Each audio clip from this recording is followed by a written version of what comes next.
Matt is not here. And I would say more about that. He is somewhere. But Aaron just told us something insane. Aaron just told us something incredible. Now, Russ and I, of course, are having a very normal conversation about the Roaring 20s and who was popular then. Okay? And I pointed out, as you do, the 20s was boring because the one thing on Wikipedia for it is the Charleston. Okay? Famously, the most boring dance. A dance that's never come back. Nobody's ever done the Charleston except as a joke about the Charleston. Okay. And Aaron said, well, I want to get off Twitter, except what, Aaron? Why do you use Twitter for? For weather.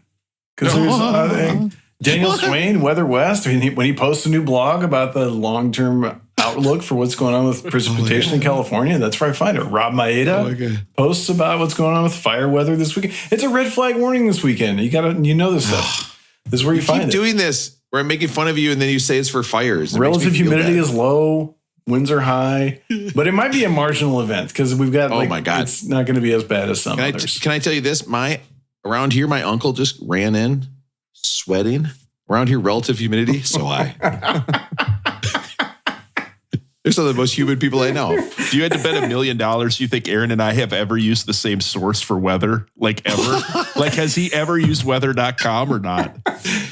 No. And have I ever used anything but weather.com? I'm going to search #rain and see if anything comes up. I wonder if it's going to rain. So many great climate scientists on Twitter, but they've had to move to Threads or Blue Sky or whatever. I haven't tried it yet. I still stay with Twitter. Climate science in quotes. I put that in quotes. I do like the idea that Aaron's like, I want to hear about the weather, but I want to hear about like the philosophy of the weather, like the weather generally. I don't need to actually know, like, go outside. That's when you know you live somewhere, Russell, where the weather's really nice. When you get your fucking weather off Twitter, he just opens it up and goes, it's pretty nice outside. I will admit, a lot of the weather stuff goes like well over my head. Like they're really into the Aaron. What? Look up atmosphere, man. They're into the atmospheric pressure and the low cold fronts and the high pressure fronts and all that stuff and the collisions. I mean, I don't totally get it, but it tells me if it's going to rain in 2 weeks or not. Temperature and precipitation. That's what I care about. Those are important. Well, you guys know I'm to the dew point, so we get some dew point discussion on there. It's all. We know you're into the dew point, and you know what's sick is that I did know that. Damn it, I hate my life. God, my life sucks. This whole thing sucks. This is a big part of my life, and it sucks.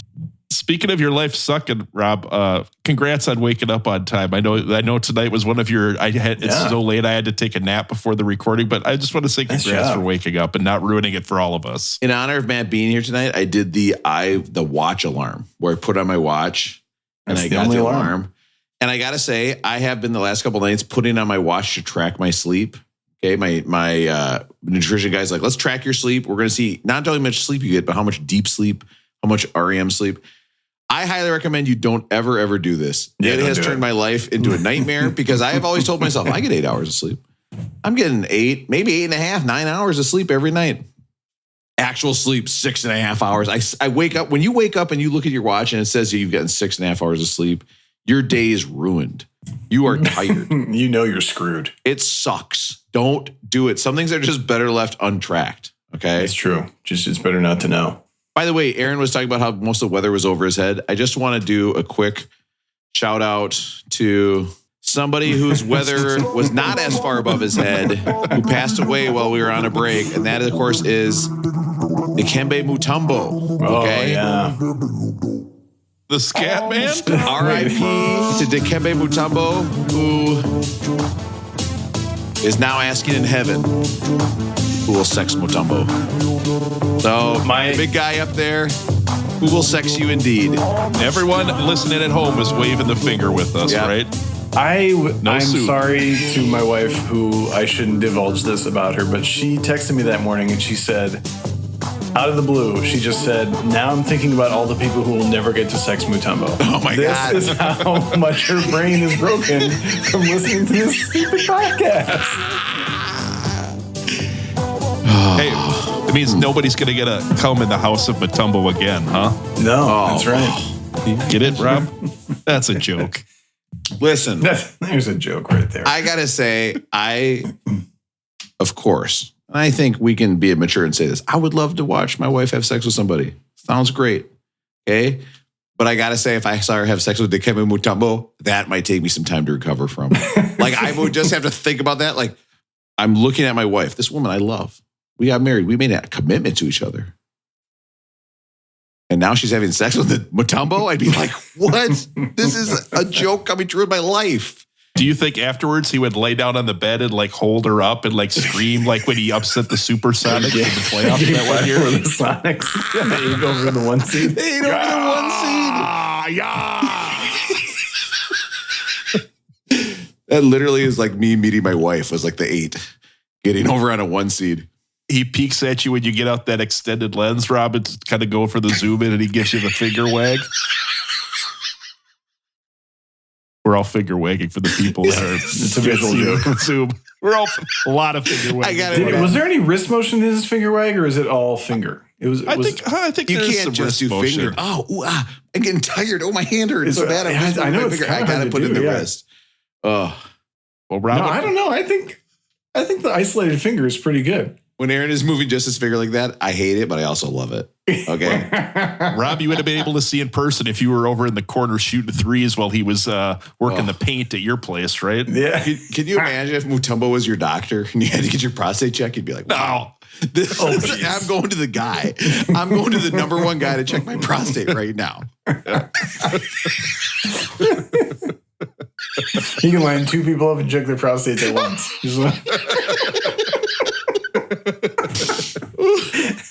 That'd be the same super height, efficient, though, right? Yeah.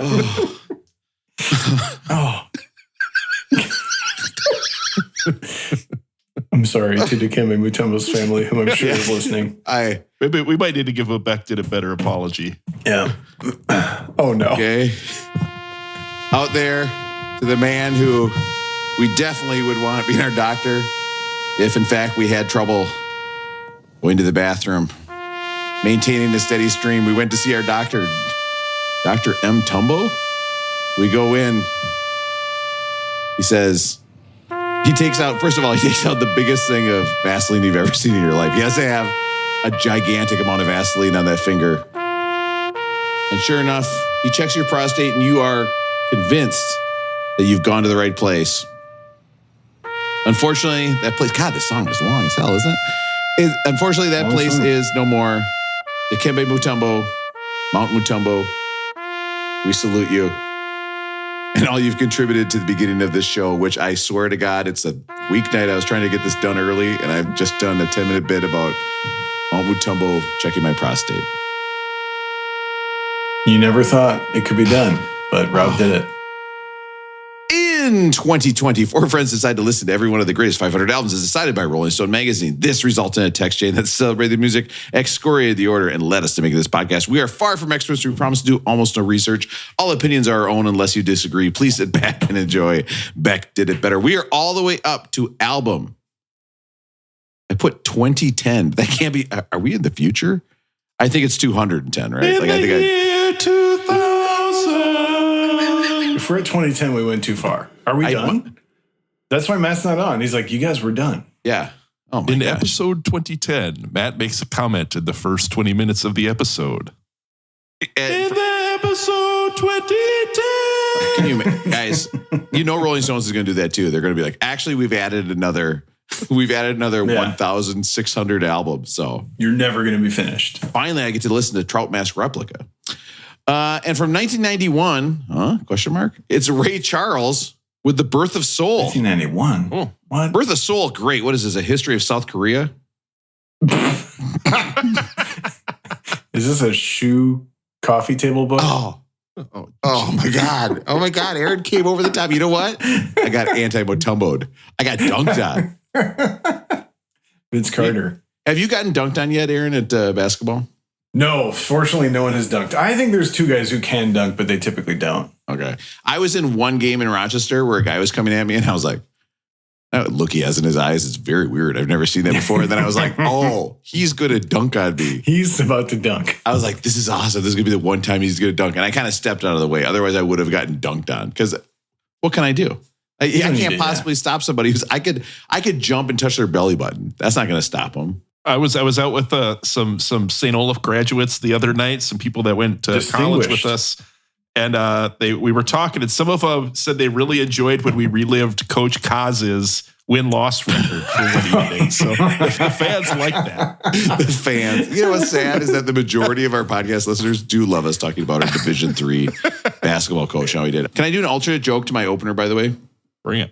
No one's going to stop you. Ray Charles with The Birth of Soul. Guys, I can tell you that any birth that takes 2 hours and 20 minutes is either good or bad or normal. I can't remember. It was so long ago. I have no idea how long a birth takes. Oh, why did I do the alternative? I think you were headed down the right path. The punchline just got, don't bring that punchline into the house of Matumbo tonight, Rob. Listen. Okay. I've got two guys here. Or do I do this after the song? Listen, let's get right to the radio. Okay. Let's turn on the radio and see what is going on. My kid has their sound machine on with the door open. It's so loud. Oh, I would freak out. I couldn't possibly. No, I'd have to quit. What? I can't deal. I've told you I can't deal with white noise anymore.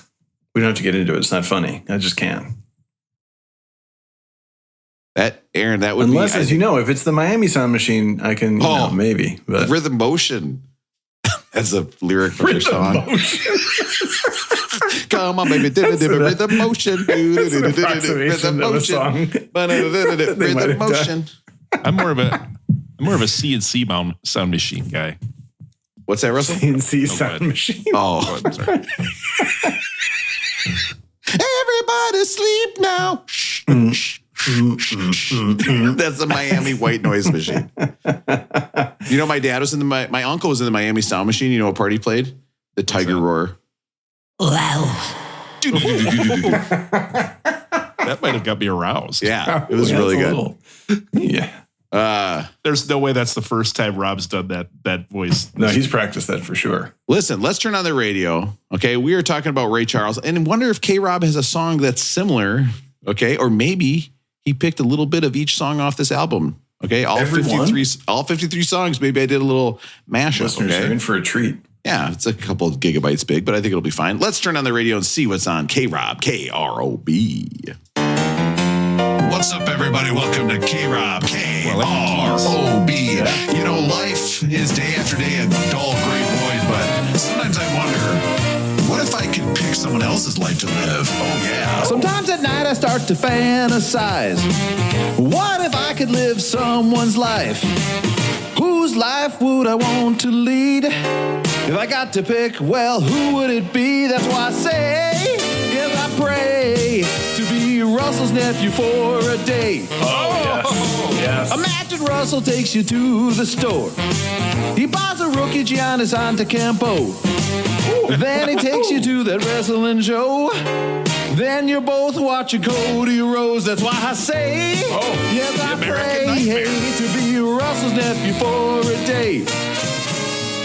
Look at this awesome shirt he gave to me. It's got a picture of Ted DiBiase. But then I listened to my dad's advice. Don't ask Russell why he doesn't make that woman his wife. But then I asked my dad because I'm curious. Haven't they been together long enough? Why is she not engaged to him? What does it mean when you say he lives in sin? That's why I say, yeah, I pray to be Russell's nephew for a day. When you want to hear about the Russell laughed more at the beginning of that song than at the end, I noticed.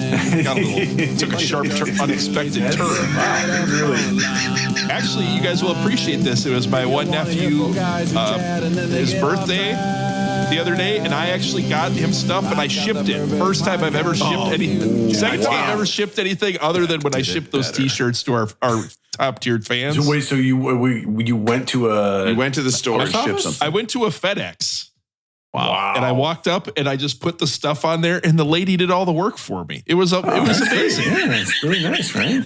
But I shipped him, we'll see. I got him some Panini Prism basketball cards and then an Ant Edwards replica jersey, an Anthony Edwards blue Timberwolves jersey. That's pretty good. You're just proving the song correct. That's incredibly good. Listen, this is Beck Did It Better. Okay. We've got one good uncle and two other guys here to talk about Ray Charles, The Birth of Soul. Unfortunately, Matt is not here.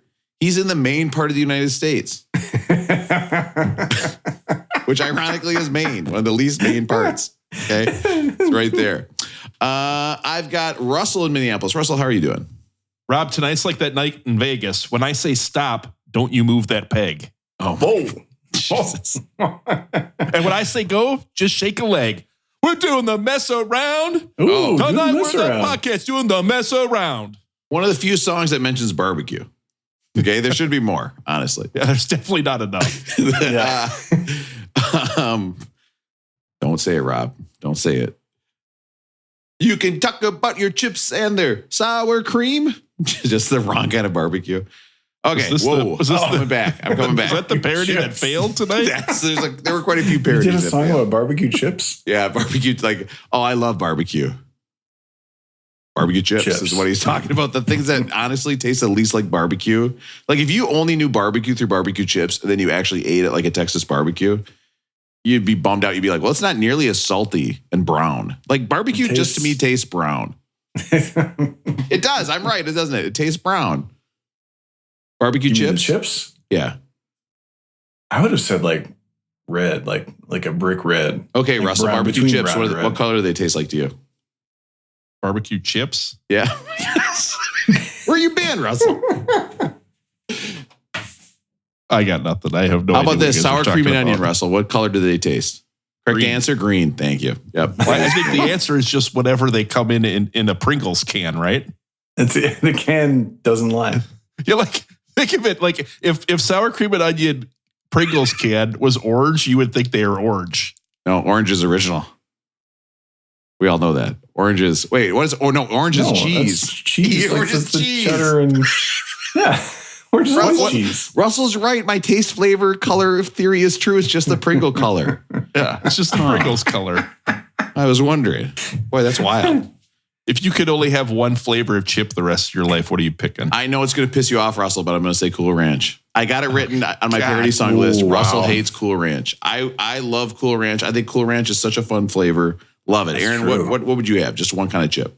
I think I would have said salt and vinegar, but I might have to go back to Cool Ranch now that you mentioned it. But my gut said salt and vinegar.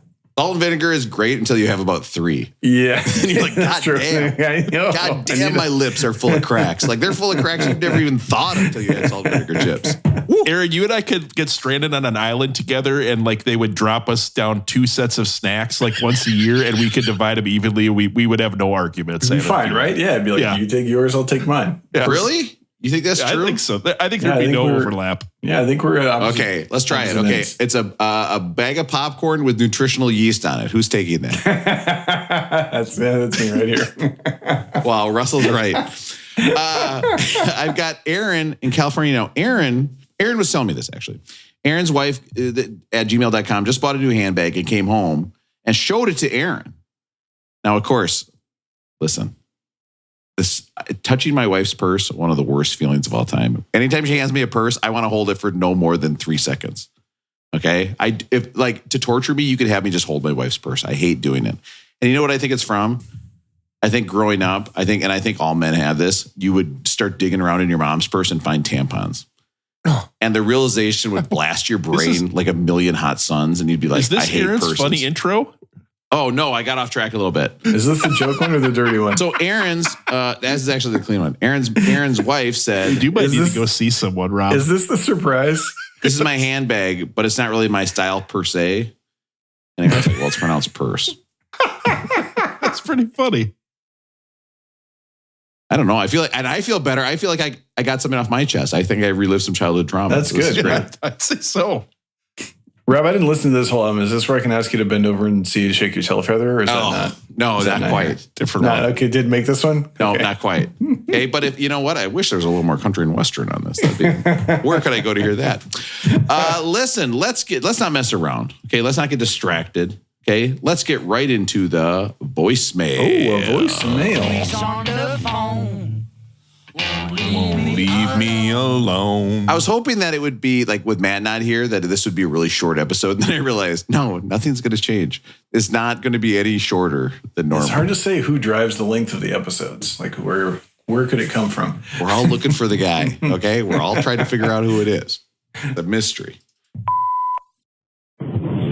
At my work, we are a part of something called Music League, which is with Spotify, where each week there's a different theme, and you're supposed to submit a song that you think fits that theme, and then you vote on which song is the best. So, for example, it could be like the best one-hit wonders or break solo when somebody breaks away from a group and has a solo tour. Well, we work at a school, and so this round, we're doing different departments in our school, and this one week was science. And I thought of Rob because somebody submitted Particle Man by, it might be Giant. Particle so Man. what I'm asking you is, which song would you submit for the theme of science class?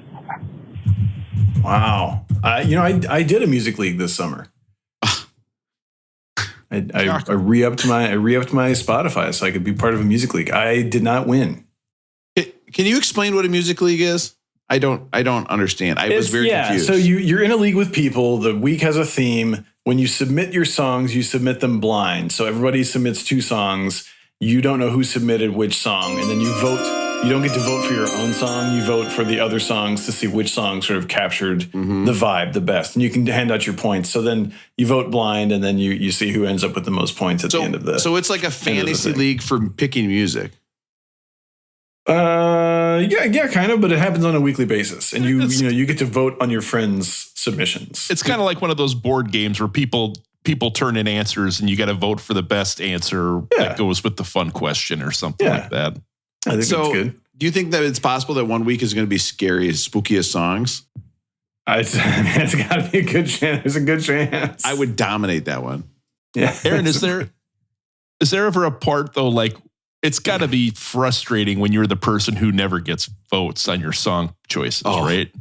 Yeah, I mean, of course. Like, I think I joined a league of people who I didn't actually. It was like friends of friends, and so there actually turned out to have been Replacements guy was in there, and I got in. I didn't do great in the league, but then it turned out there had been like some drama in days past, like before I got on, about like people, I think you're voting for someone else's songs because who, and it's like, you're sending secret messages because you think whose songs are whose, and there was a little of that kind of stuff going on. And people vote for the shitty songs because they want to win and they don't want to give points to someone that could be competing with them. Right? People kind of game the system a bit. It's taken Russell 3 seconds to become a conspiracy theorist about Aaron's Spotify league. Yeah. He's like, the problem is, I had to rejoin Spotify just for that. Speaking of conspiracy theorists, I had tried to be off Spotify for a long time, but I had to do it because you can't do it from other streaming services. God, I need your job so bad. Hey, it's so crazy how bad I need your job. Aaron, we do appreciate you finally getting Joe Rogan over the hump on that billion listens. Can you imagine if you had to tell your wife, listen, I can't do the dishes tonight.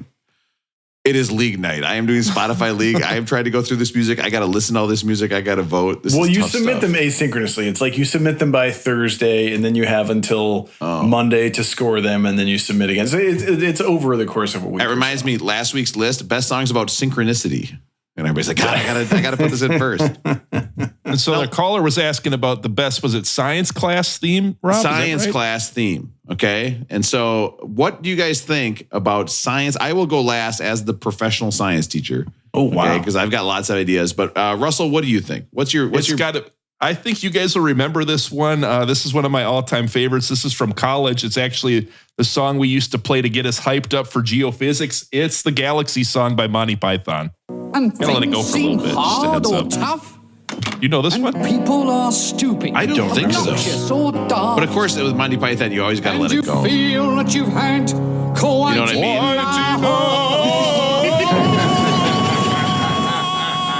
mean? Just remember that you're standing on a planet that's evolving and revolving at 900 miles an hour. Russell. That's orbiting at 19 miles a second. So I reckon a sun that is the source. Could I show this in class tomorrow? Or do they say the sun in the middle of it? Oh, jeez. You know what I mean? They probably do. British stuff does that. Where they'll say something, you're like, oh, goddamn. You guys think that's funny? That's an appropriate word there? So this is the Galaxy song. The pleasure principal and I, he was actually my roommate, I believe, junior year. and we had signed up for a class called geophysics.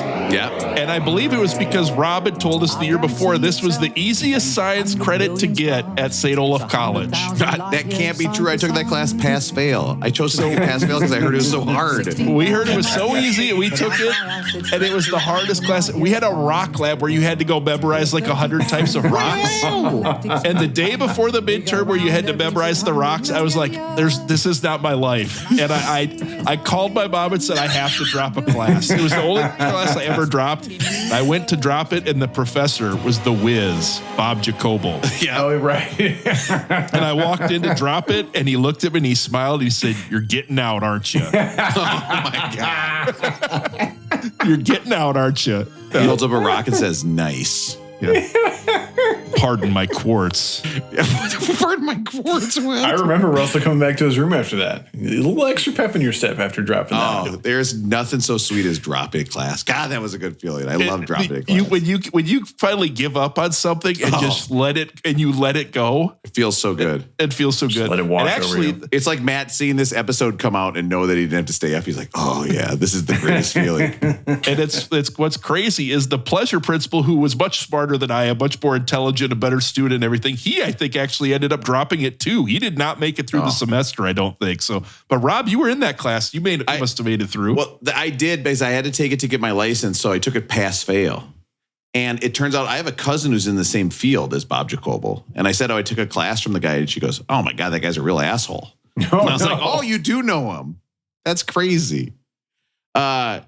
That is a class famously where I was just telling my kids about this, where I didn't want to go to class one day, yet we had friends that were in the class that we wanted to go to lunch with. So we skipped the class and then sat on a bench that was 3 feet outside the class and waited for it to dismiss so we could meet the guys and go to lunch.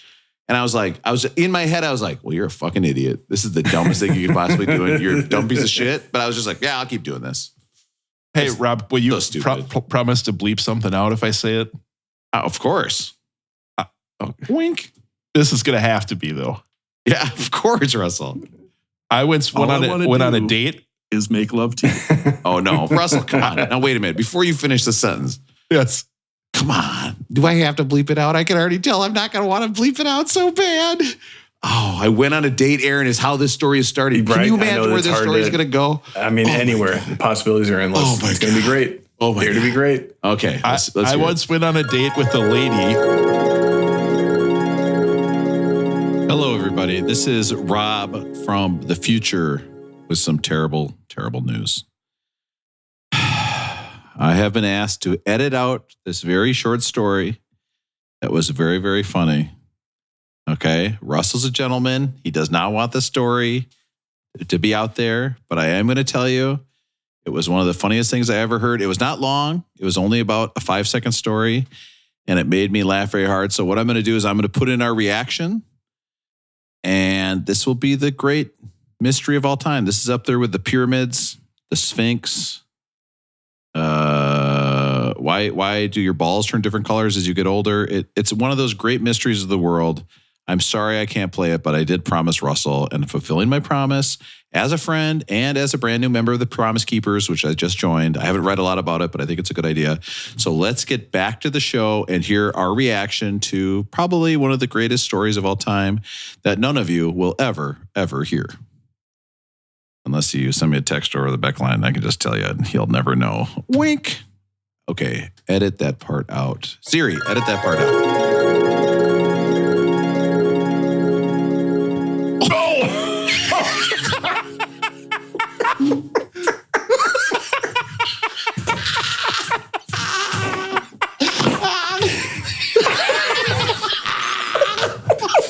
I was not prepared.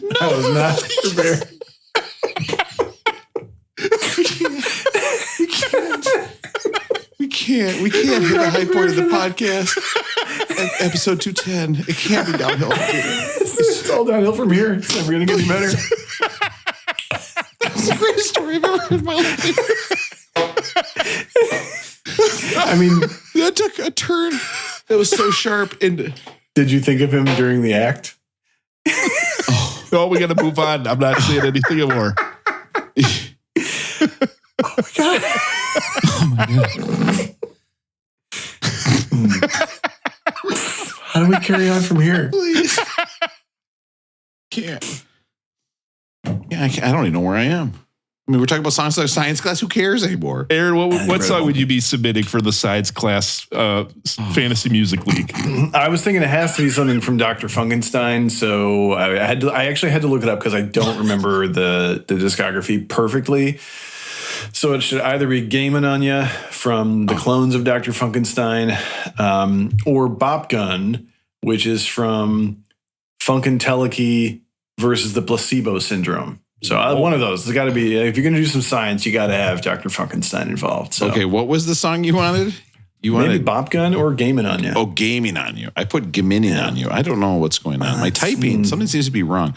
All right, here we go. Gaming on You. But I think if you want to learn some science, it's got to be from Dr. Funkenstein. Also, this album cover sounds like Nintendo music. It's a crazy album cover. Yeah. Yeah, I mean, so if you want some science, these guys were doing science back in the late 70s, early 80s. Wow. This, you know what? Funk. I got to admit, if I went into a class and this was playing, I'd be like, I think I could learn this. Yeah. Funk's all about learning, man. It's all about math. Funk is very organized.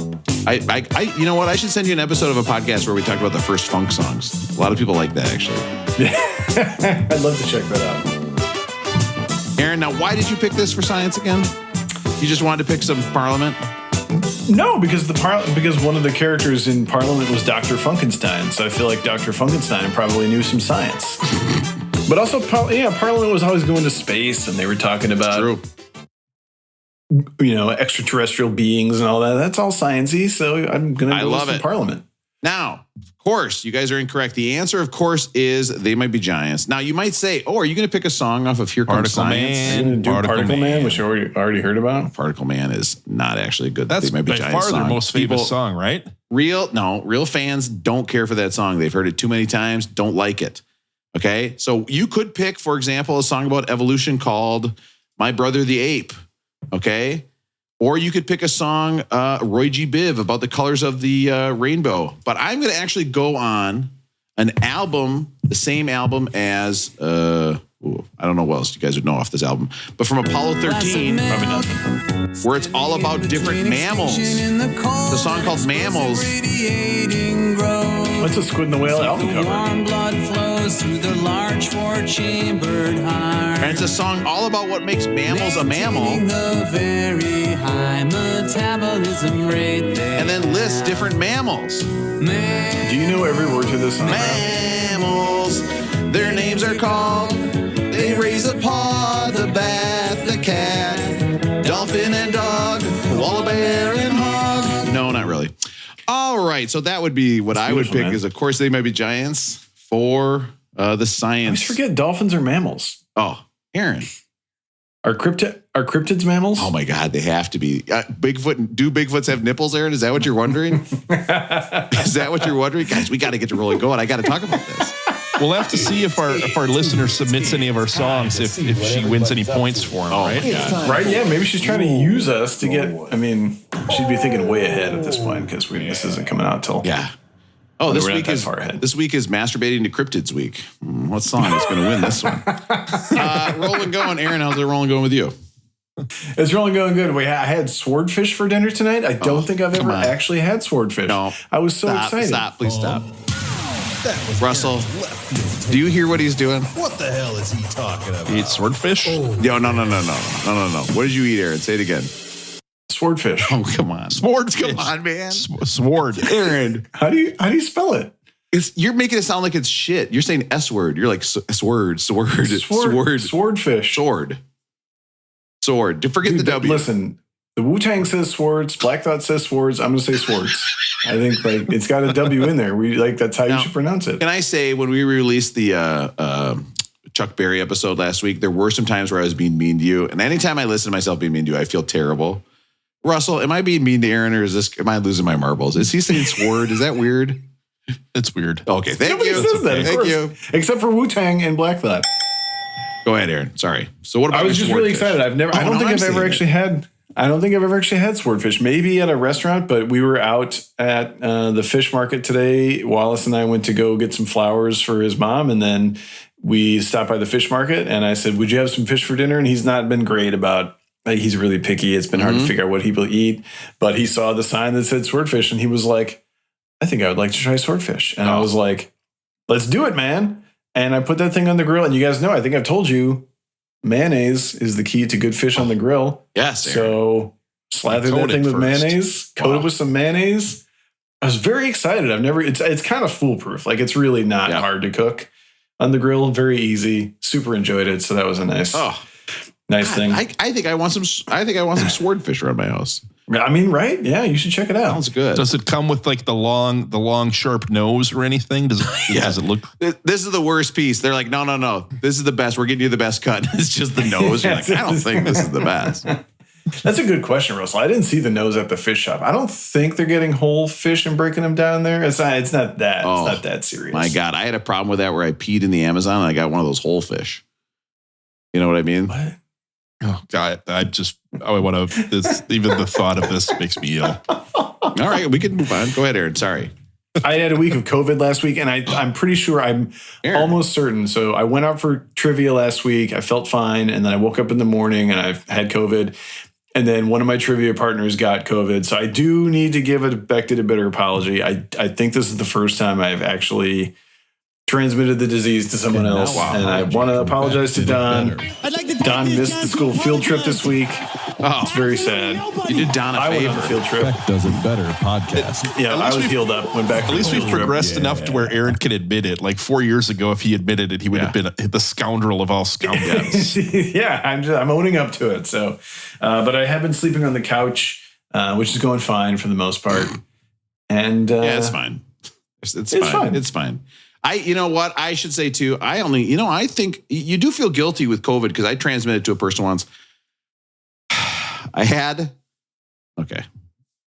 this bat that I had to get from a place in China, to a different place in China. Yes.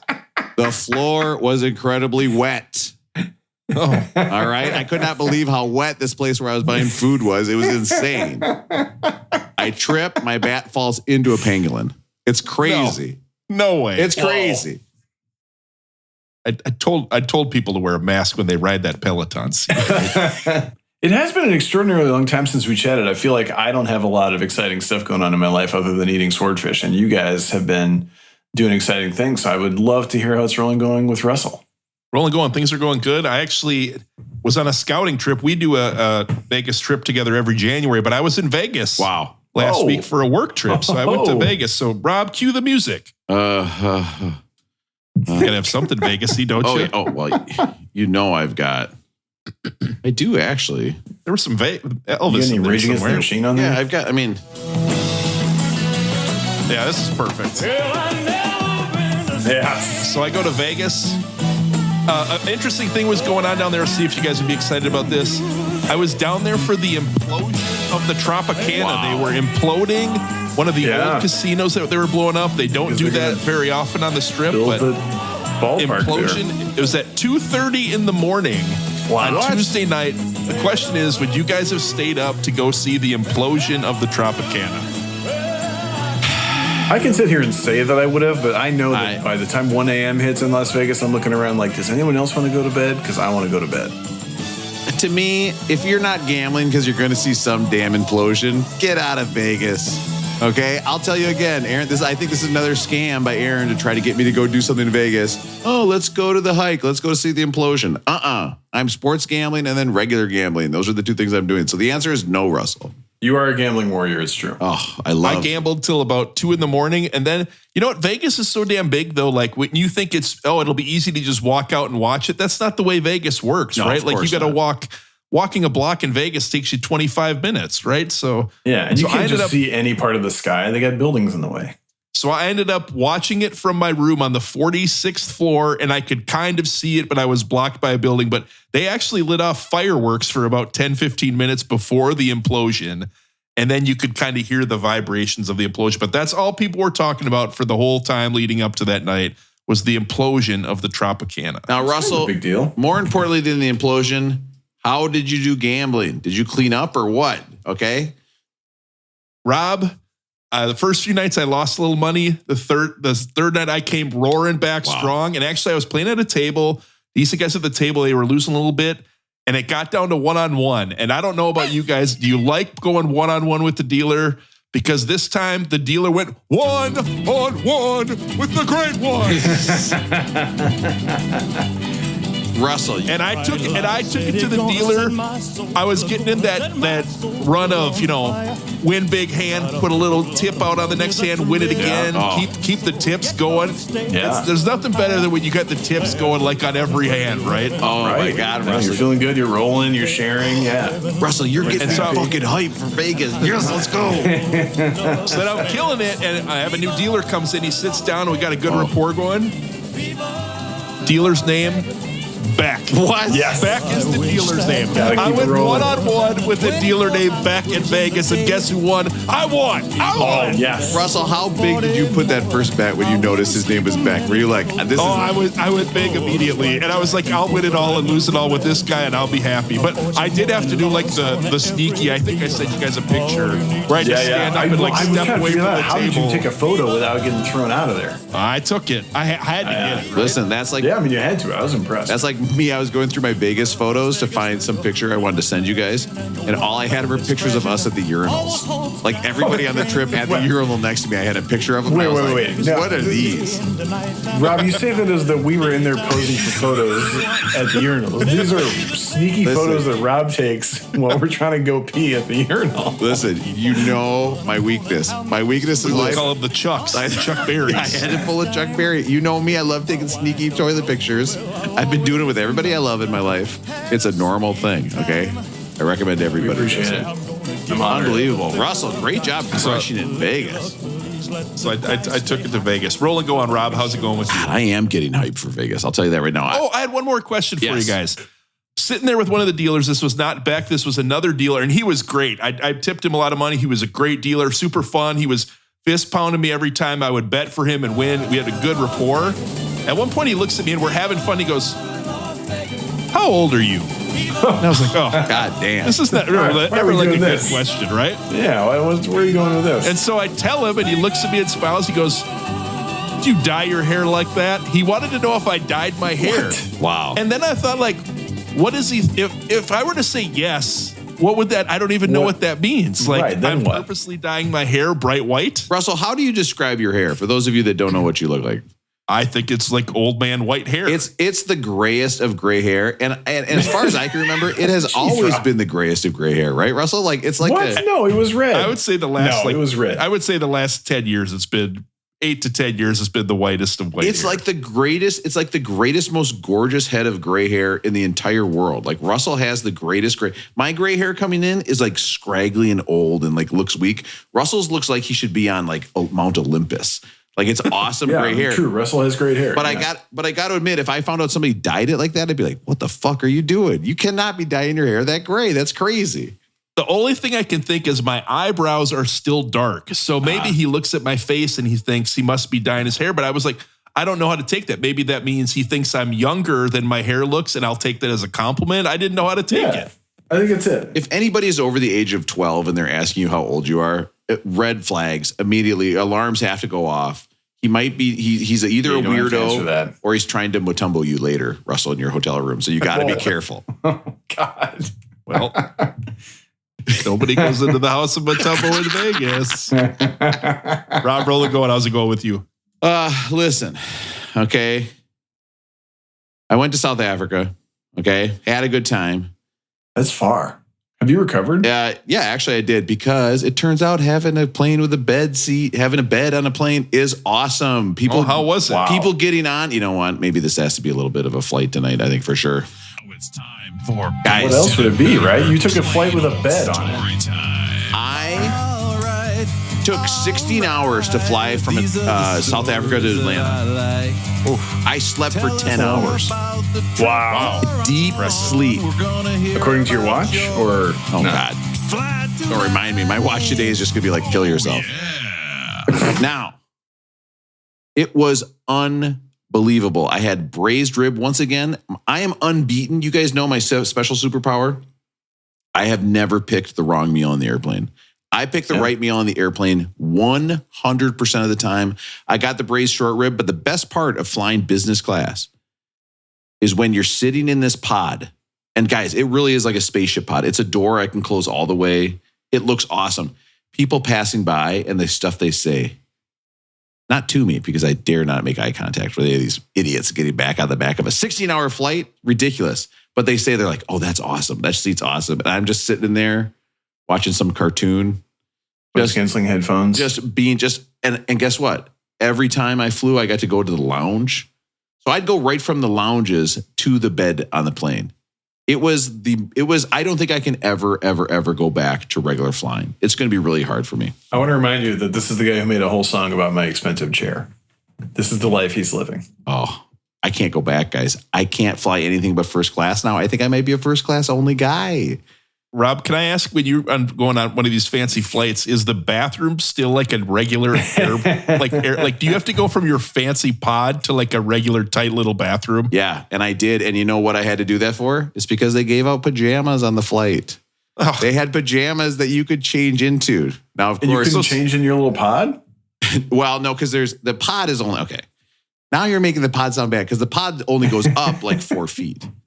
So if you walk, so here's the other thing. When you're walking through the aisle, you can stare down into everybody's pod like the eye of God.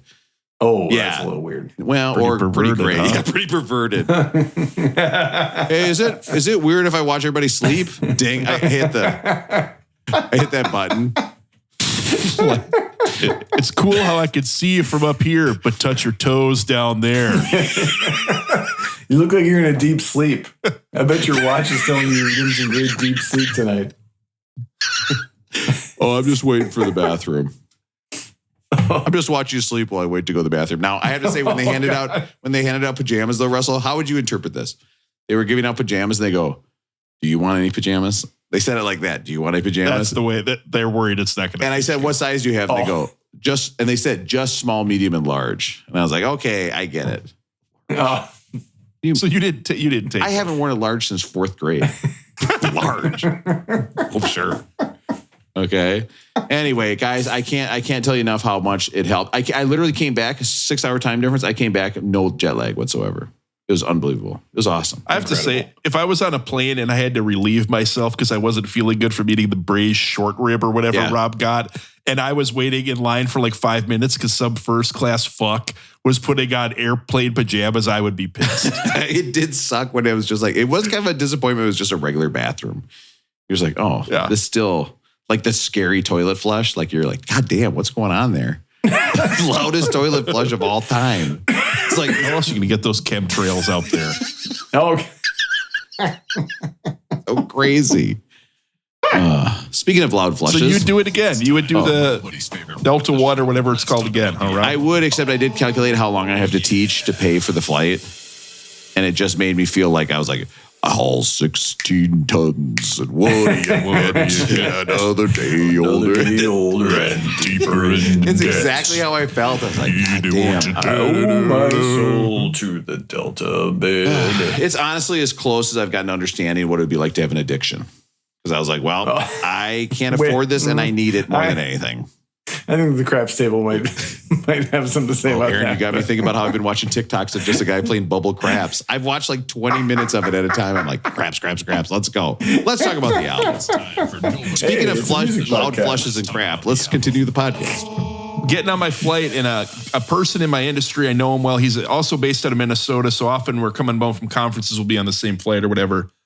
Dude won $3,000 at the airport slot machine. No, at the slot machine? That's a myth. Jeez. Are you serious? Wow. He walked up with a big wad of cash and it just cashed out like $3,000 plus from an airport slot machine. No, that doesn't happen, right? Can you imagine if you do what I call the Las Vegas airport doubleheader? You win $1,000 and then you shoplift something from one of the stores. It would be the best feeling of all time.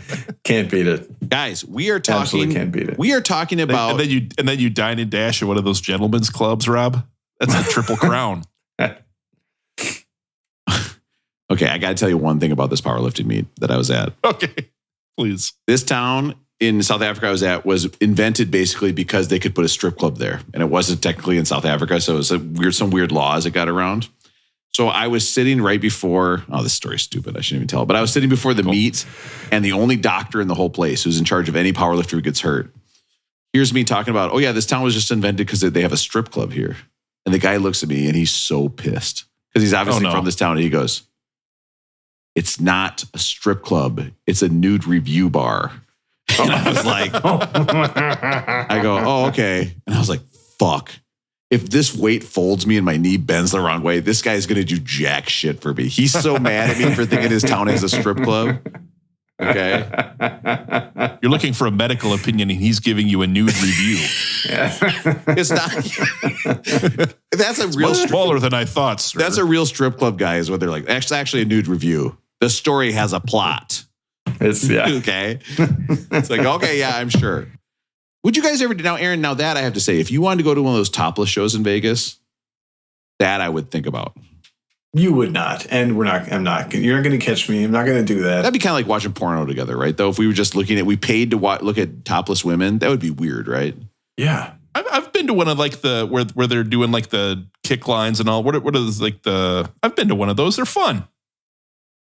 Oh, Russell says it's fun. Russell, I want to go to one of these with you. That does sound fun. I mean, they've existed in Vegas for hundreds of years. It's cultural. History. It's Forever, cultural. right? You have to go. You know what? Yeah. It's actually quite rude if we don't go. Yes. We've been there 7 times, never been. Wow. How disrespectful. Okay. Aaron, get us. Not doing our part for the economy. Yeah. Aaron, get us 3 tickets to the Juggy review or whatever How it's are they called. going to buy eggs Yeah, if we don't do it? It's called like Nude Cowboy Girls Go Wild. I'm going to get 4. Like, I feel like we should get one for Matt in his absence. oh, yeah. I think Matt's in. Oh, yeah, Matt, for sure. Well, he was talking about it earlier. Listen, we are talking about The Birth of Soul by Ray Charles. Now, this is a compilation album. It's kind of a greatest hits album. We've talked before about how that we really don't think these belong on the list, but Correct. it's a problem with Ray Charles, right? Because he released a ton of singles.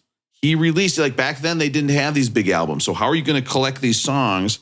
How are you going to get a Ray Charles album without these songs? I don't know. In this case, when we're doing the 50s, it's kind of like, who's the cowboy singer we did? Hank Williams. It's kind of like that, where like you almost have to have a best of. Now, I agree, but you don't have to have a 53 song one. Like this is 3 CDs, 53 songs, 2 hours and 28 minutes long.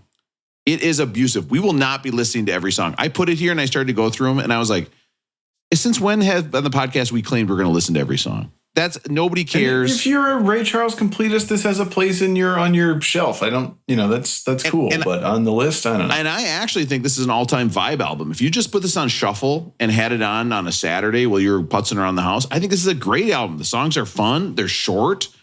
There's a good change in tempo in them. I think it's fun. This collection, I can hear that. This collection starts in 52 when he's signed by Atlantic and goes all the way through 59 when he moves to Paramount Records. So this is a 7-year span. And basically, let's look at Ray Charles, what we've already talked about in chronological order. We've already listened to his Modern Sounds of Country Western. Okay. That album doesn't come out till 62. His first big #1 hit is in 1960 with Georgia on My Mind. So this is prior to all that. This is like 52 to 59. We're going before that. Ray Charles grew up famously. I mean, do you want a history of Ray Charles? Just watch the Jamie Lee Foxx movie. Like one of the craziest Jamie Foxx movie. Did I say, is it Jamie Lee Foxx? Jamie Lee Foxx was in Halloween, I think. Oh, okay. Yeah. But it was a different Halloween. Jamie Lee Foxx. I meant that as a different. The emphasis should have been different there. I believe Foxx, they were also in that show Coach with Hayden Foxx. Fox. Ray Charles loses his sight at 4 years old due to glaucoma. His mom from Georgia sends him to a school in Florida where he gets really good at the piano. Mom passes away at 14. Ray Charles drops out of school and basically says, well, I was raised in the church and then I would hear all this blues music and I would go to revival. And so I got both sides. And so what he started to do is blend kind of R&B at the time with gospel. And that's why this album is called The Birth of Soul. Ray Charles is really looked at the first soul singer, kind of carrying that flag with James Brown, who did more of like copying the preachers, like the Southern preachers at the time.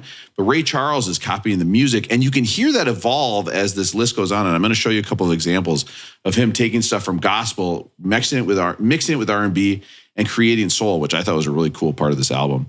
And basically soul music, mirrors the civil rights movement starting in the 50s, gaining traction in the 60s. And I'm going to show you some songs where they sound just like old gospel tunes. And then eventually Ray Charles on this list starts writing his own songs that sound like gospel tune. And this album was originally number 54 on the list. I forgot he was on Atlantic. John Coltrane was recording on Atlantic at the same time, up until 59 or 60. I don't know if they would have crossed paths at all. Why not put those people together? That's crazy. Like, why not have a combo album? Yeah, right. Ray Charles did record some jazz albums, but I don't think he and Coltrane ever recorded together. That'd be interesting to know. Ray Charles, that says, recorded 60 studio albums and has 200 compilation albums. So that's... he was prolific, right? 200 compilations. That sounds like my private mode. All right. And that's a joke for guys who are way into porn. It's like if you say, I'm driving in the POV lane. Yeah, I know. He's already stalling. You sicko. He doesn't want to play the music. The sun's going to 3 disc sets. The sun's won't even get started. The sun's going to shine again. I actually like the recording of these early ones. I think it sounds good. Sort of Gershwin-y. Oh, Russell, is this a good song to play if you want to make love? It feels like big band music. It feels like we're going real old here with this music, right?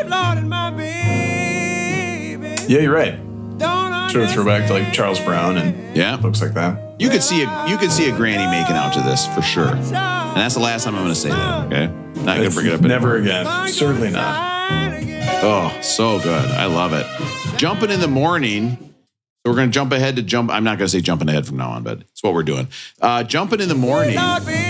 I like this one. If you are listening along and following on the track list, then you are John from Edina, and you are our only listener doing so. And thank you for being here. This is a true boogie woogie, this album. Woof. Oh. Good job, Rob. You did your research. Oh, I did for the first CD. That's when I texted you guys. I said, we're not playing every song. I've got a lot from the beginning, not so much from the end. It Should Have Been Me. This is a Memphis Curtis song. Swish. She was a gal. Oh. It should have been me. This is a killer.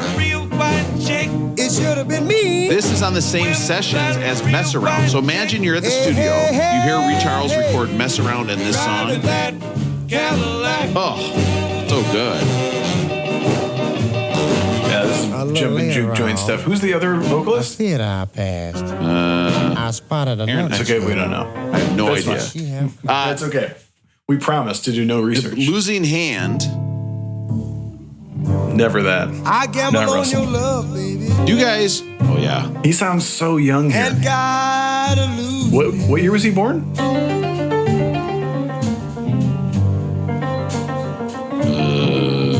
1930.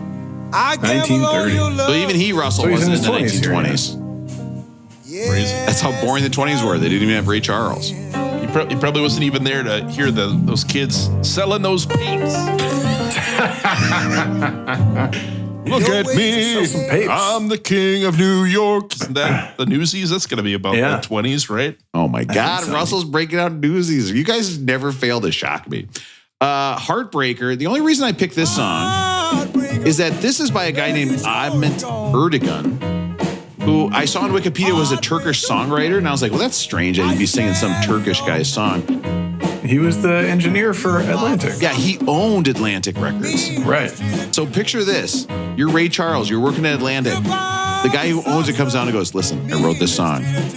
Would you want to play it and sing it? You got it. I mean, yeah. I mean, you have no choice. It's like Aaron was telling us. It's like a boss asking for a kiss. You have to say yes. It's a power imbalance.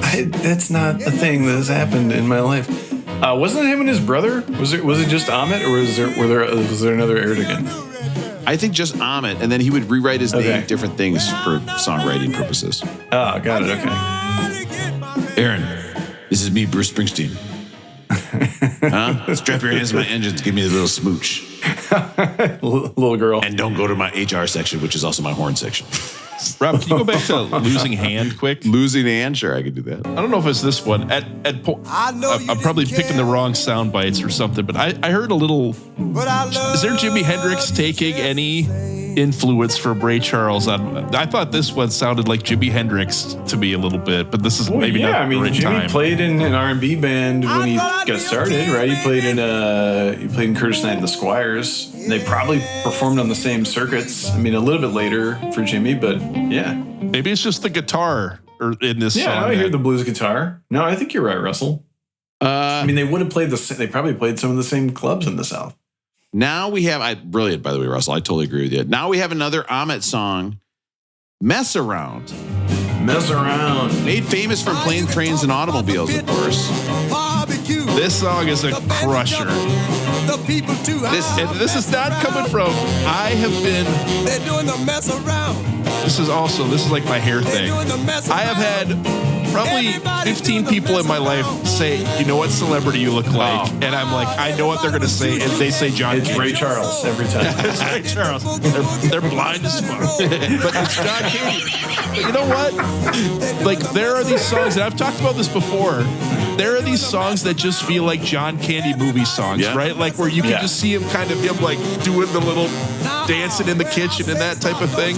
Yeah. But like, there's so many good like songs from Uncle Buck and all these. I was going to do a list on these, but there's too many good ones to do. But I wanted to celebrate John Candy in a different way tonight with you guys, if that's all right. Let's do it different. I can't wait. I wanted to do a movie, King of the Mountain. So we're going to do, I picked my favorite John Candy movies. We're going to start with two of them, and you guys are going to pick, and that one's going to keep going on, all right? And of course, this goes out to Neil from Lakefield. There's no seating. This is alphabetical order. Oh, Neil loves it. Wow. All right, guys. Blues Brothers, he's in that, or Cool Runnings, what advances? Blues Brothers. Oh, Blues Brothers. Easy. So then Blues Brothers versus Delirious. Delirious? I don't think I've seen Delirious. I don't think I have That either. means Blues Brothers. I got to go Blues Brothers. Not long enough. That's my only complaint about Blues Brothers. Blues Brothers or Home Alone. He was in Home Alone. Ah, geez, that's hard. I'm taking Home Alone. I think you got to go Home Alone. Okay, a guy. Home Alone. It's too good. A guy does one of the funniest things in the world in Home Alone, which is steps on a nail. But that's not John Candy. Well, I know, but that's. Oh, what are we doing? We're just. Wait, Russell. Are we voting for the best movie or the best John Candy part? You can interpret it however you want. I'm still going Home Alone. It would be a bummer to be a big guy with the last name Candy, wouldn't it? I don't know. You know what I mean? Like, I guess if his name was John Salad, that would be more jokes. But Yeah, it would be terrible to be like, hey, could you mix another one in? And they're making fun of your last name. oh, Home Alone versus Nothing But Trouble. I haven't seen that Home one, so Alone, Nothing But for Trouble me. is one of the most terrible movies. Although it does have Shock G in it, but it is terrible. Home Alone versus Only the Lonely. Oh, I don't even know what Only the Lonely. I haven't seen Only the Lonely. It's still Okay, Home Alone. there we go. for me. Home Alone. Home Alone. Home Alone versus Planes, Trains, and Automobiles. Wow. Ooh, I have seen Planes, Trains, and Automobiles, but I'm sticking with Home Alone. I got to go Planes, Trains, and Automobiles. I got to diverge. Rob's the main host. He's taking it. Planes, Trains, and Automobiles versus Spaceballs. Spaceballs. God, I do love Spaceballs. No I got Spaceballs has got me. Spaceballs versus Stripes. Oh, Haven't seen Stripes. It's Spaceballs for me. I gotta Rob, go. main host. I do love them talking about Hulk being the big toe, but I will say Spaceballs. Spaceballs versus Summer Rental. Spaceballs. What the hell is Summer Rental? This is crazy. Spaceballs versus Uncle Buck. I think I'm a Macaulay Culkin fan. I'm taking Uncle Buck. Wow. Rob, you're the main host. I gotta say, when he takes out that hatchet, he goes, "Good enough to circumcise a gnat, but you're not a gnat, are you, Bug?" Wait a minute, Bug, gnat. I'm like, oh my god, I'll take Uncle Buck. Shovel to flip the pancake, iconic scene. Uncle Buck versus Wagons East, the movie he died during. I'll take Uncle Buck. Oh, geez. Uncle Buck. And I'm going to take it over Canadian bacon, too, if that's the next one you're going to say. Uncle Buck versus Who's Harry Crumb? What Uncle the hell Buck. is that? Uncle Buck. So Uncle Buck's the winner. You guys are saying Uncle Buck's the winner. Oh, Uncle Buck. It's the belt holder. It's not. I don't even know because that wasn't a bracket style. It was like Actually, a guys, one that, you know. You know what? You guys are dead wrong. The best John Candy movie is The Great Outdoors. It's The Great I Outdoors. was waiting for that. Yeah, I mean, But if you go, go pull up The Land of 10,000 Dances quick, Rob. Sure. ooh, a little Wilson Pickett. This is what I was thinking of when I was thinking of these John Candy dancing around. It's at the end of The Great Outdoors where they're like celebrating as a family. Like you can see John Candy dancing in the cabin to this song, can't you? Oh, yeah. You get on a boat, he's driving too fast. I think he wants to go faster. Who doesn't love a good comedy water ski scene? Not enough of those anymore. There's not enough. And you know what else there's not enough comedies of? Guys trying to get laid. You know what I mean? Can we just have a group of guys trying to get laid? Let's get that movie just out back. there just trying to get, Okay? Movies all these days are about, I'm having sex with a fish or whatever. What? Okay? Well, Shape of Water. That was a Academy Award winner about having sex with a fish. Okay? I'll never forget. You know what? Aaron didn't even blink at that because he's been reading books about the aggressive bear jazz player. True, yeah. That's a good point. Yeah, the bear. Did you finish that book? I finished that. I did finish it. You want me to send it to you? Nope, I'm good actually. Let's do, where was I? Oh, Feeling Sad. Tell the story. This is a song by Eddie Jones, otherwise known as Guitar Slim. Once again. Listen to this voice here. Oof. The way Like you can't tell me you couldn't see John Candy like walking over to the microwave, putting in like a microwave dinner and For feeling sure. sad or something to this. Singing into his spatula, yeah. 100%. All the way up to the song 13, Don't You Know? Love this start. Well, don't you know, baby? I mean, this is what I'm talking about. Don't you know, Put this album on random. Put it on a Saturday. You've got yourself a great little Saturday. And this is all the stuff that I didn't know, right? You know, what did I say? Yep. But you know, Hallelujah, I Love Her So, I Got a Woman. But this is the precursor to all that stuff. Now, listening to this on a Saturday, fun. Forced to listen to this at work for a podcast, torture. Okay. This Yeah, does we're though. working here. This does. You guys were saying like if you had this in your collection, this feels like something I need to add to the collection, right? Like, Yes. this would be an amazing vinyl to have. You could throw this on for a whole afternoon and love every bit of it. Yeah, or if you have people over for drinks, just put it on. Nobody's going to complain. Absolutely. Mr. Charles Blues. This is mostly an instrumental. I wanted to put on some of his piano playing. Oof. It's good. I mean, Russell, you go to somebody's house, they've got this playing just in the background. Smart, sophisticated. Yeah. And you go, oh, who's that? Is that, whatever blues piano player you might know? I Yeah, don't know Russell, any of can you them. name one? You go, no, it's Ray Charles. Russell, name a blues piano player that you can think of off the top of your head. Chick Corea. Oh my God, Russell. Oh, God yes. damn. There you go. Yeah. No, think, That's more think further jazz, back. right? Boy. Ray Charles, yeah. Just like after a couple days sleeping on a plane bed, it blew up in my face. We're starting disc 2. I Got a Woman. Well, So if you have this on vinyl though, you're probably flipping records 8 times, right? Oh yeah. Yeah. And maybe more. Yeah, for sure. Yeah, That's a you- lot of you're- record flipping at a Good word. point. Actually, yeah, you got to batch your drinks for this. You can't be making espresso martinis, or someone else has to tend the vinyl. He performed this song for a year before he recorded oh it. yeah. Can you imagine? Wow. She give me money. Well, people were probably losing their damn minds, and then he was like, "I don't know if the world's Yeah. ready for this." She's a kind They think this is one. And he was like, "I can't tell my mom I recorded this song, right?" This. got a woman. Well, she died when he was 14. I don't know if you heard that part. I missed that part. I wasn't listening. Oh my God, Aaron, that's so hurtful to me. Oh, yeah. I'm Do mostly we know listening the to you. song? And is it like one of the Ray Charles most famous ones, or is it Yes. just the Kanye song that makes us know it more? This. Isn't it Kanye that Hard to uses say, this? but I don't think Kanye would have found it if it weren't famous already. I mean, I know Kanye was a crate digger, but this I think is a famous Yeah, song. this is a big one. He also re-recorded this song though too, Russell, when he signed on with Paramount, like 7 years later. So a lot of people know the other version of that song. You call it Paramount or Paramount? Oh, Russell, are we just making fun? Russell, are you really making fun of how people say words? You hammered Aaron for his Sick. sports. Yeah, but you know what? I'm standing up for myself. Okay, I've got a Okay, spine. How dare you make fun of the way I say Paramount?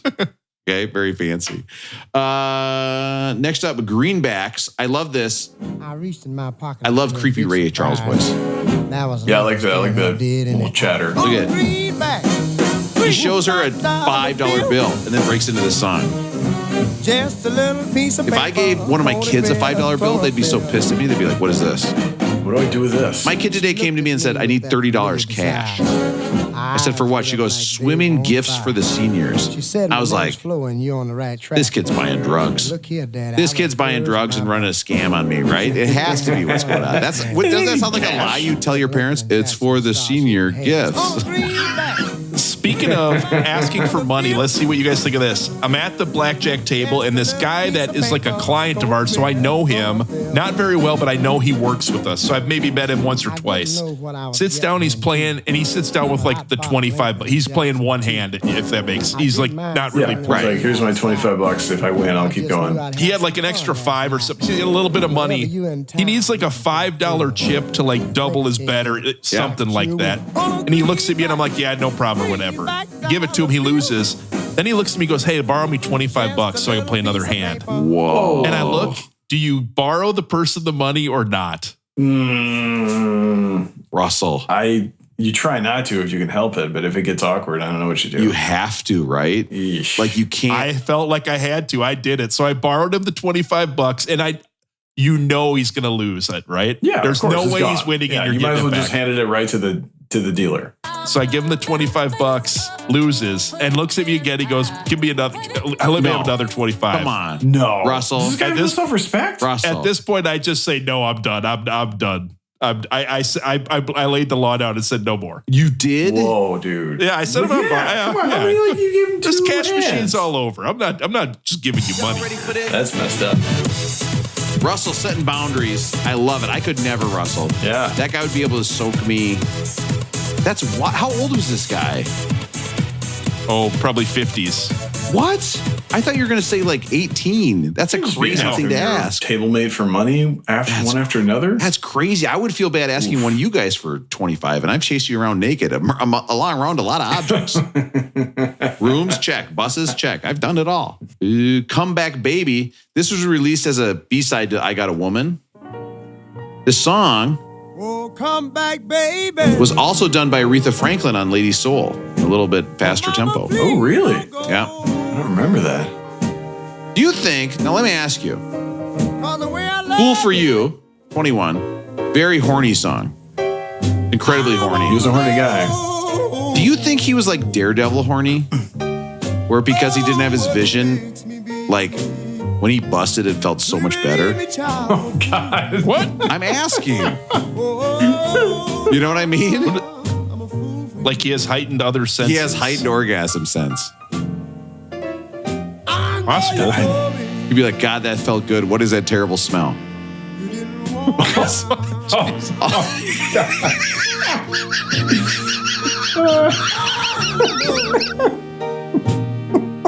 Did you write that one down? Did you prep that one? I'm trying to tie it back to a joke Russell made earlier, but I got to think about how much that's going to get bleeped. I might have to delete that whole thing, so don't even try. Russell, It's all gone. let's just think about it. Let's just, you know what? Let's just be cool and Sleep think on about it. what we're going to do with this thing, because it could be maybe one of the It's greatest big. things that's Could be ever big. happened in my life, Russell. Could be big. Birth of one of my children, that joke, birth of my other child. This little girl of mine, That's my eye. this is obviously Little Light of Mine, a gospel song turned into R&B and soul. Do you know that this little girl of mine? No, I'm gonna have to add this to my. Aaron, what's this on your Spotify list? This has got to be on. It's on there. Adding. When I'm mad. So good. Love me right down to Super a T. nice. Can I ask you this, by the way? I only put this song Hard Times. I know I've heard this before somewhere. Where have I heard this? It might have been covered by. You know the big boss man will make you walk the line. You better watch your shoulder, you'll be serving hard time. Big boss man, WWE, Rob. Yeah, I know, the famous guy where I was like, yes, finally I get to cheer for a prison guard. Yes, beat the shit out of those guys. Yeah, yeah, yeah.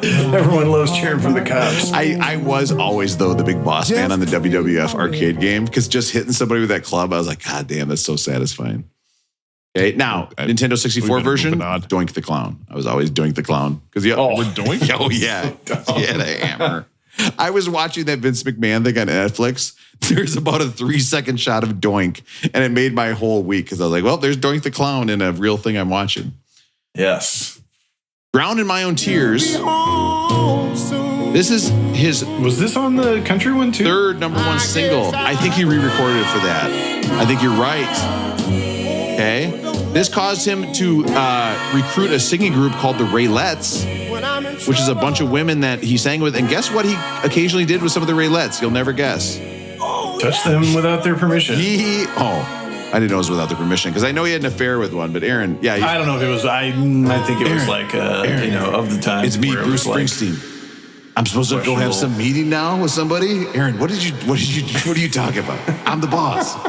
Let me give you a kiss. Now, I think no, because the joke was that the Raelettes had to let Ray. So I think it's part of his legacy that got buried a little bit. Wow. And I don't know that anything is fact, but I think those kinds of things get brushed aside. It would be the least shocking thing in the world if we heard something like that. Yeah, of course. Now, right. Russell, you'll never guess who else has covered "Drown in My Own Tears." Okay, Helmet. It's Jeff Beck. On guitar. Now listen to this. Donald Fagen from Steely Dan on keyboards. Yes. Bernard Purdy on drums. Whoa. This is wow. There he is. Wait, so who's singing? This is... Oof, now you've got me. Just like a child. Catherine Russell. John Pataducci bass. And Russell, I was doing some research. Do you know how many Grammys Jeff Beck won? How many? 17. Do you know how many Ray Charles won? How many? Like 40 something. It was crazy. I looked it up. I was like, God damn, this is harder. Russell makes it look so easy. It's actually quite hard. And then I found out Ray Charles has been inducted to the Rock and Roll Hall of Fame. Jeff Beck has been inducted twice. Once as a member of the Yardbirds, once as an individual act. So, Russell, I got to ask you this. When it comes to number of times inducted into the Rock and Roll Hall of Fame and has sang Drown in My Own Tears, who did it better? Jeff better. Wow. And when I say sang, I meant he played guitar on, just so everybody's very clear. Russell, that was a lot of work for me. I'm impressed. Hallelujah, I Love Her So. A lot of people say this is where the soul really starts, soul music. Again, I said it the third time. Oh, this is so good. Fun. So did he, maybe Rob talked about this in the beginning, did he have any normal albums or was it all just singles, A, B? Is there anything that could qualify to be on this list normally or not? He does, but there's so many, and I think they're so short. Well, I think Modern Sounds of Country and Western Music was actually released as an LP, right? Yes. But all this stuff was singles compilations. It is kind of fun that they just did Ray Charles like theme albums, right? It's like, here's soul music, here's a country one. I mean, Russell, sounds like a gospel song, but he wrote the whole thing. He's not copying another gospel song. So we see another step in soul music. Lonely Avenue got all the way up to number 6. Some might call it, Rob, the birth of soul. Wow. One could argue.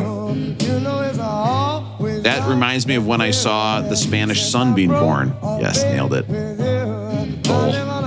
Anyway. That's pretty impressive. Thank you. Leave My Woman Alone. If you don't want, you don't have to. If you don't want, you don't have to. Do we know, is this compilation laid out chronologically? So are we getting later in the 50s now? Yep. Now, in this song, he talks about being a playboy. Do you think we could be playboys if we tried? And you've got women all over town. Our playboy days behind us. I don't even really know what it means. I think Russell's the closest to having been a playboy. I think Russell's done it most recently. Russell, that's a great question. I don't know what it means either. To me, it means wearing like a smoking jacket. I think that's how I would start, right? Aaron, what would you do if I said you had to be a playboy? What are you up to? I would throw some parties at my house. I would wear a smoking jacket. Yep. Aaron, now let me ask you, would you swim? Now let me ask you this, Aaron. If you were a playboy, would you swim in some piece of shit regular pool where you could see the sky? Or would you choose to swim in the grotto? The grotto, obviously. And it's got to be shaped like a bunny. Now, if you went to the grotto, do you think anybody is in the men's bathroom? The grotto. There's no way, right? That men's bathroom at the grotto is empty. Why is that? Well, because you're peeing in the pool. You're peeing in the grotto. Oh, I mean, come on. No. You have to be. People are swimming in there. Well, yeah, people are always swimming in pools I pee in, Aaron. They're always swimming. Well, that's why you're not a playboy. Oh, that's a good point. A playboy would never pee in a pool. I also think the key to being a playboy is like you show up at parties and you're always like beyond fashionably late and people are super excited to see you and you've got other stuff to do. So like you are the hit of the party and you're only there because you've got like better places to go than all these hanging out with all these poor saps. But you brought something to keep the party going. You brought something that's going to really keep the party going. Drugs or cake or whatever. I go in and I show them my thigh, and what have I put on at the tanning salon? A Playboy bunny sticker on there. Damn, did the hottest girls in my high school do that? Oh, if you had a Playboy bunny tan line thing, there's a good chance I jacked off thinking about you. I'm not going to lie. Okay, I'm sorry for anybody that hears that knows that. That probably happened. You were hot. Woo. Sorry to all those people from Rob's high school who are listening. Aaron went to a tanning about them. Aaron went to a tanning place where it was a discount place. All they had were Hustler stickers. You could put a Hustler sticker. Just real smut. Swanee River Rock, and I played this song because we're up to disc 3. We did it. What kind of man are you? The singer here is Marianne Fisher. Now, guess what Ray Charles and Marianne Fisher did? Went out for coffee. They had sex. He's horny. Yeah. When you love me, I mean, it sounds like it would be a pretty sultry evening. It's true. Yeah. It's true. I gotta say though, if you were making love to Ray Charles and he turns the light off, you'd be like, "Oh, I'm in his world now." You know what I mean? Like he would have the advantage. And you know when he busts, how good it feels. Tell all the world about you. I love any sort of happy, uplifting Ray Charles song. Kind of fun here too because we switch into big time stereo. It just fits like a John Hughes movie, right? Yeah, big time. Now, I gotta say this. I picked this song, My Bonnie, because I was like, you know that you're a superstar when they're like, hey, what song do you want to cover? And he's like, hey, how about that one about that lady who lies over the ocean? Yeah. The one who lies over the sea. That's the one I'm going to cover. Yeah, and then they're going to use, that's how they illustrate the major sixth in theory class. Oh, but he doesn't do it. He chooses not to do it. What? He doesn't do it. What? Well, it's supposed to be My Bonnie Lies, but he doesn't do it. pretty baller, isn't it? If it's you NBC take the most, or My Bonnie the one Lies, thing it's known for, and you're like, I'm not doing that thing. Skirting the issue. So that's a major six. Because I got to admit, when I was in a teaching class, at St. Olaf, it was all music teachers. So one thing would be true, and that is every week they would come back from their student teaching devastated. Their lives are absolutely exposing music teachers to middle schoolers and high schoolers is a torturous affair that nobody should do. Imagine. They'd be like, I just want people to love the flute. It's like, nobody's going to love the flute. They hate your class. Hey, I got news for you. Math teachers, Spanish teachers, everyone hates your classes. Okay? Nobody likes the class. How would you rank them, Rob? Like worst to first, most liked versus least liked by class? Far, and I can tell you because I taught it, math. Everybody's mad at you. They're mad at you before they set foot in the door. Parents will threaten you, like, my kid better know this by the end. Otherwise, they're not going to. I'm like, what job are people doing with math? What job are we doing with math? I cannot tell you how many times I've had to use sine in my life. 0. I don't want to sound like that guy who's like, oh, it's so good, it's quadrilateral season. I haven't used a lot of math. The cosine of the number of listeners to this episode equals the tangent of listeners, 0. And I like math. But it's the worst class. And then next up, the languages. That is the next class where if parents are pissed about something, it's a language class. Then, but can I stop you on the? Yes, I feel like in college though, if you were doing Spanish, it's because that's what everyone did in high school. You had to get your language credits. I feel like the guys we knew that did Norwegian or some of the other languages, it felt like they were more into it. Is Spanish, do people feel forced into that one because that's what's available all through middle school, Rob, or not? I think you're of the opinion that because everybody does it, it's going to be easier. That was always my thought. I was like, well, everybody speaks it. I should learn this and it'll be easy. It was not. The only thing that got me through is that the movie we watched in college. Genos. I had watched the whole thing in high school, so I knew all of it. I never had to go to the language lab. I didn't have to practice Spanish, and a guy on the football team was from Costa Rica and would write all my papers for me. All right. What I'd say, now this is, of course, parts 1 and 2. Electric. So listen to this. He plays an electric piano on tour because he doesn't trust the tuning on these pianos. He's playing 300 dates a year at this point. 300 dates a year. Crazy. Yeah, that's crazy. And so he sits down. This is his first pop music hit. He sits down and just improvises this at a concert one day, and the crowd goes crazy. And so he's like, oh. He ended, once he recorded this, every concert he did, he ended with this song. I mean, this sounds like amphetamines, right? This sounds like everybody, we're doing 300 nights a year. Like the drummer, how's the drummer doing this? Like, this cannot be done sober, right? This is crazy. And somebody just hopped out there and did this and improv it. That's wild. So then we get to this part. This is what had it banned. Most radio stations wouldn't play this version of the song because of this. Oh, yeah. This is what it was like in the 50s. Radio stations would not play because of this. Because it sounds too much like sex. I mean, it does sound like sex, right? It sounds like it's like the Adam Sandler sketch. Are these people at a concert or having sex? Oh, sure. Sex where both people are making noise, Aaron. Okay. And not once does he say, is it in? There's nothing else he's doing with those sounds. I mean, it wasn't supposed to sound like anything else. Sorry. That's it. But do you think people, maybe in the 50s you did, maybe, you know what? I could see where if I lived in the 50s with no internet and no MTV videos and no grind. Can you imagine a world with no MTV's The Grind? You would rough. hear Ray Charles going, do it with me, Aaron. I'll put on you. I'll put you on the left. Okay, now I'm going to put those into different sides. Does this make you horny listening to this? I'm going to send this back in time. Maybe in the 50s, you just got that. That's how horny they were. Is that when they heard that, they're like, God, I got to bust. They were repressed, man. I don't know. This is tough. Well, let's get into the rating Guys, system. I don't know if I'm going to be able to stay for the end here. I got to head over to the nude review shop. Where a topless woman is just selling you various retail items. The shop. Two waters. Thanks. This is the first nude review shop I've been to that didn't have a free hot dog bar. Can I get one of those Gatorades with the extra electrolytes? Yeah. I'm so thirsty. Do you hear this? Do you hear this song? Yeah, I've been up in my room with my doctor, Dr. Mutombo. Listen, we don't care about this album. It's fun, but we don't care. What we care about is this. Should this be album 2010 from the future? Sarah Connor, I'm here to listen to music with you.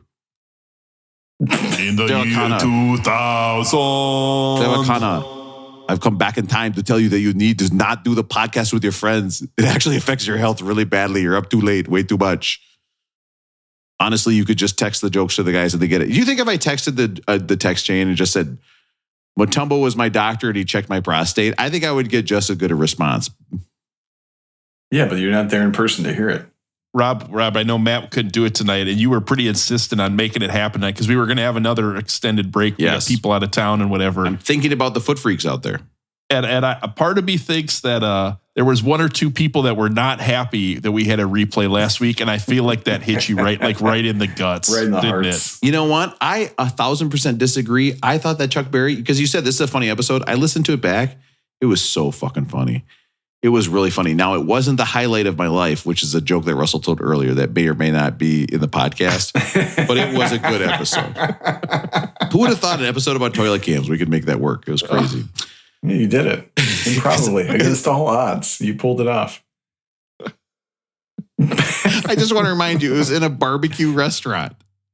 That's where the toilet cams were. A barbecue restaurant. It's crazy. Maybe it was a barbecue chip restaurant. Oh my God, Russell, you hit me with it. What flavor is chili? Purple. Everybody knows that. It's from the Doritos. Now, is this album Rolling Well Toned perfect at 210? Okay, it got done. I'm not gonna lie, it's going from 54 to 210. That's a harsh reality for Ray Charles. That's tough. Should it be up at 54? Did this album get rolling boned? It shouldn't be this far down in the list. It should be higher up, which of course is a lower number. Or is this a rolling groan? Oh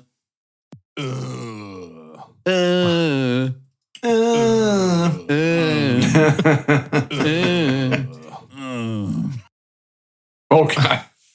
Your great grandma back there just going, oh God, I'm gonna bust. I got blue walls. This is what's gonna get us banned from Spotify. This is it. Well, that's great because I just rejoined up my membership. I heard they have a La Liga going where you have to speak Spanish music. Now, is this a rolling well-toned, rolling bone, or rolling groan? Aaron, what do you think? Ray Charles, Birth of Soul. I get why we need to have a Ray Charles compilation because, as we talked about, there wasn't a studio album that featured these songs, which are very important. I think if they had cut it down, been a little more economical with it, it could have been Rolling Boned. I'd like it where it is, though. It's good. It's good music, so I'm going to give it a Rolling Well-Toned. Russell, what do you think? Rolling Well-Toned, Rolling Boned, or Rolling Grown?